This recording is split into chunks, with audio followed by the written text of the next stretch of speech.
Hi everyone, welcome to our channel consumer చెలు. ఈరోజు మన వీడియోలో పూరీలు చూపిస్తున్నానండి. చాలా రుచిగా ఉంటాయి, చాలా సింపుల్గా చేసుకోవచ్చు. కొంతమందికి డౌట్ ఉంటుంది, ఎంత చేసినా పూరీలు పొంగట్లేదేంటి అని. అలాగే ఇంకొంతమందికి అయితే క్రిస్పీగా వస్తాయి, నూనె కూడా పీలుస్తాయి. ఒక్కసారి ఇలా చేసి చూడండి, ప్రతి పూరి పొంగుతుంది, సాఫ్ట్గా వస్తుంది, నూనె కూడా పీల్చవు. ఎంతసేపు ఉన్నా కూడా ఇంతే మెత్తగా ఉంటాయి. అలాగే పూరీలోకి హోటల్ స్టైల్ పూరీ కూర కూడా చూపిస్తున్నానండి. చాలా చాలా బాగుంటుంది. ముందుగా పూరీకి పిండి కలుపుకుందాం. నేను ఆశీర్వాద్ గోధుమ పిండి తీసుకున్నానండి. మీకు నచ్చినది ఏ గోధుమ పిండి అయినా తీసుకోవచ్చు. 1 కప్పు గోధుమ పిండి తీసుకున్నాను. ఇందులో తగినంత ఉప్పు, 1/2 స్పూన్ పంచదార వేసి కలుపుకోవాలి. పంచదార వేయడం వల్ల పూరీలు పొంగుతూ బాగా వస్తాయి. ఇలా బాగా కలుపుకున్నాక 3 స్పూన్ల నూనె వేసి కలుపుకోవాలి.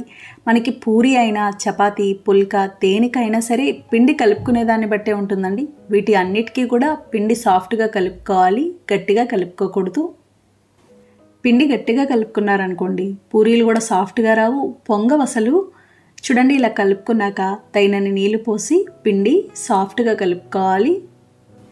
నీళ్ళన్నీ ఒకేసారి ఎక్కువ వేసుకోకూడదు, కొంచెం కొంచెం వేసుకుంటూ చూసి కలుపుకోవాలి. ఈ పిండి మరీ లూజ్గా ఉండకూడదు, మరీ గట్టిగా ఉండకూడదు, సమానంగా ఉండాలి. చూడండి, ఇలా బాగా కలుపుకున్నాం కదా, ఈ విధంగా ఉండాలి. ఇలా ఉంటే సరిపోతుంది.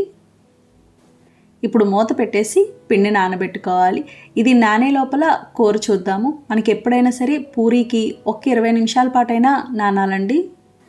మనం పూరీ కూరకి శనగపిండి వేసి చేస్తామండి, అందుకని శనగపిండి కలిపి పక్కన పెట్టుకుందాం. 3 స్పూన్ల శనగపిండి తీసుకున్నాను. ఇందులో తగినన్ని నీళ్లు పోసి ఉండలు లేకుండా పల్చగా కలుపుకోవాలి, చిక్కగా ఉండకూడదు. చూడండి, ఇలా కలుపుకున్నాం కదా, ఈ విధంగా ఉండాలి. ఇప్పుడు కూర చూద్దాము. స్టవ్ ఆన్ చేసి ప్యాన్ పెట్టి నూనె వేసుకోవాలి. నూనె వేడయ్యాక 1 స్పూన్ పచ్చిశనగపప్పు, 1 స్పూన్ మినపప్పు, 1/2 స్పూన్ జీలకర్ర, 1/2 స్పూన్ ఆవాలు వేసి వేయించుకోవాలి. చూడండి, పోపు ఇలా బాగా వేగింది కదా. ఇలా వేగాక కొంచెం కరివేపాకు, పచ్చిమిర్చి ముక్కలు, పచ్చిమిర్చి 6 కాయలు. ఈ కూర కొంచెం కారంగా ఉంటేనే బాగుంటుంది. శనగపిండితో చేసే వాటికి కారం ఉంటేనే బాగుంటుంది. సన్నగా పొడుగ్గా కట్ చేసిన ఉల్లిపాయ ముక్కలు, మీడియం సైజు ఉల్లిపాయలు 3, తగినంత ఉప్పు, 1/2 స్పూన్ పసుపు వేసి కలుపుకోవాలి. ఇలా బాగా కలిపి మీడియం ఫ్లేమ్లో ఉల్లిపాయ ముక్కలు బాగా వేగాలి.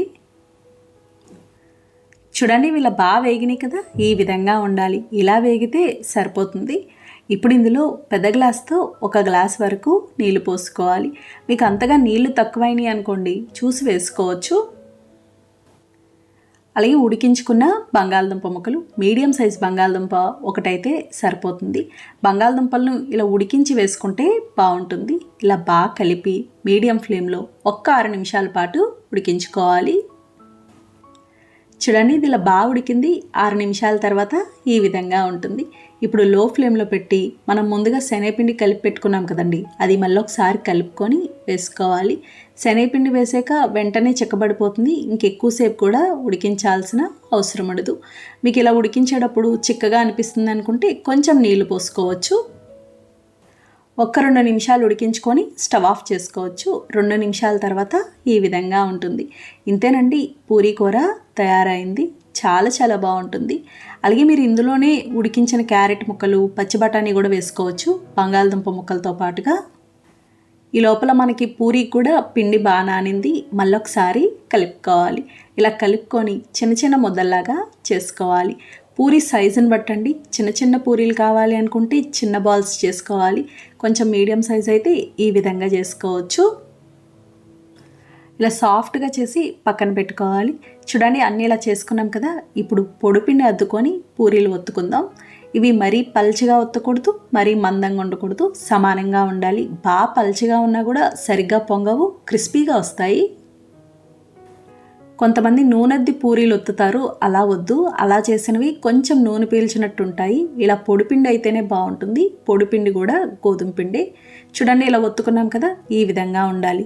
ఒకసారి ఇలా అన్నారనుకోండి, పైన ఉన్న పిండి అంతా వచ్చేస్తుంది. ఇదే విధంగా అన్నీ చేసుకోవాలి. ఇలా ఒకేసారి అన్నీ చేసుకొని డీప్ ఫ్రై చేసుకోవచ్చు. ఇప్పుడు డీప్ ఫ్రై చేసుకుందాం. డీప్ ఫ్రైకి సరిపడా నూనె పెట్టుకోవాలి. నూనె వేడవ్వాలి. పూరీకి నూనె బాగా వేడిగా ఉండాలండి. నూనె ఇలా వేడయ్యాక హై ఫ్లేమ్లో పెట్టి పూరీ వేసుకోవాలి. పూరీ వేసాక గరిటెతో ఇలా ఒత్తుతూ ఉంటే పైకి పొంగుతుంది. చూడండి ఎంత చక్కగా పొంగిందో. ఇలా ఒకవైపు కాలిన తర్వాత రెండో వైపుకి తిప్పుకోవాలి. రెండో వైపును కూడా ఇలా వేగాక ప్లేట్లోకి తీసుకోవాలి. ఇదే విధంగా అన్ని పూరీలు వేయించుకోవాలి. నూనె సరిగ్గా వేడవకుండా వేసినా కూడా ఇవి పొంగవు. మీకు అంతగా నూనె వేడి ఎక్కువ ఉంది అనిపిస్తే బాగా వేడయిన తర్వాత మీడియం ఫ్లేమ్లో పెట్టి వేయించుకోవచ్చు. పూరీకి పిండి సాఫ్ట్గా కలుపుకోవాలి. పల్చిగా వత్తకూడదు. నూనె బాగా వేడిగా ఉండాలి. ఈ మూడు చూసుకుంటే మొదటి నుంచి చివరి వరకు అన్ని పూరీలు పొంగుతూ సాఫ్ట్గా బాగా వస్తాయి.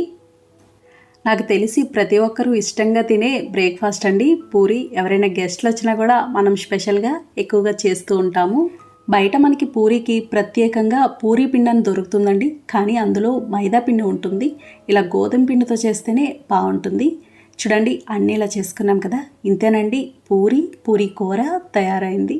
చూసారు కదా ఫ్రెండ్స్, చాలా సులభంగా తయారు చేసుకున్నాం. నచ్చిందండి వీడియో. మీకు నచ్చితే లైక్ చేయండి, షేర్ చేయండి, కమెంట్ చేయండి. Thank you for watching.